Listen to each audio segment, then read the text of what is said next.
Harga minyak dan diesel naik 50% dalam masa beberapa bulan sahaja disebabkan kegilaan Donald Trump. Tapi ramai tak tahu, Donald Trump ni masa zaman muda ni dia bukanlah seperti mana dia sekarang, dan segala kekerasan ataupun aggressiveness dia ni bermula daripada seorang yang bukan kena mengena dengan ahli keluarga dia pun, dan orang tu adalah Roy Cohn. Pada tahun 1970, Trump ni merupakan seorang anak muda yang tengah bina nama kat New York. Walaupun dia anak seorang milenial, tapi dia tak mau sekadar jadi anak Fred Trump saja. Dia nak nama Trump jadi lagi besar. Dan pada tahun 1973, Trump Organization menghadapi satu dugaan yang besar. Mereka disaman oleh kerajaan Amerika di atas diskriminasi mereka di dalam sewaan di hartanah mereka. Doya awal Trump Organization cadang settlekan je saman ni kat belakang, jangan panjangkan. Tapi Donald Trump, walaupun dia masih muda, tapi dia tak suka mengaku kalah. Settle kat belakang ni maknanya mengaku kalah, dan dia cari angle lain untuk lawan. Dekat sini Donald Trump berjumpa dengan Roy Cohn. Roy ni dia bukan sekadar lawyer biasa.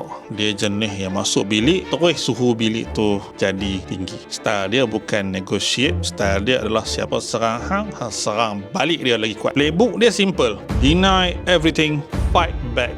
Jangan mengaku kalah. Menang public opinion walaupun court belum tentu menang. Dari situ Donald Trump pun mula belajar playbook Roy Cohn. Donald Trump pun filekan counter suit saman 100 juta terhadap Justice Department. Kerajaan saman dia saman balik kerajaan. Dari segi media, dia nampak macam orang yang kena serangan ketidakadilan daripada Amerika Syarikat. Dan akhirnya lama-lama kes tu dia pun settle kat belakang. Roy Cohn frame benda tu macam kemenangan, sebab bagi Roy Cohn, dalam dunia kuasa, menang bukan semestinya hakim kata hang menang. Menang bila public percaya hang sangat kuat. Kalau media ulang nama hang, itu adalah hang menang. Kalau lawan nampak defensif, itu yang hang menang juga. Sejak daripada kes 1973 tu, hubungan Donald Trump dengan Roy Cohn ni memang jadi semakin rapat. Bukan sekadar klien dengan lawyer semata-mata. Roy Cohn dah jadi dia punya mentor, dia punya strategis, dia punya connector, dia punya power broker untuk Trump dekat New York. Sebab Roy Cohn ada semua connection dekat New York. Tapi pada tahun 1980,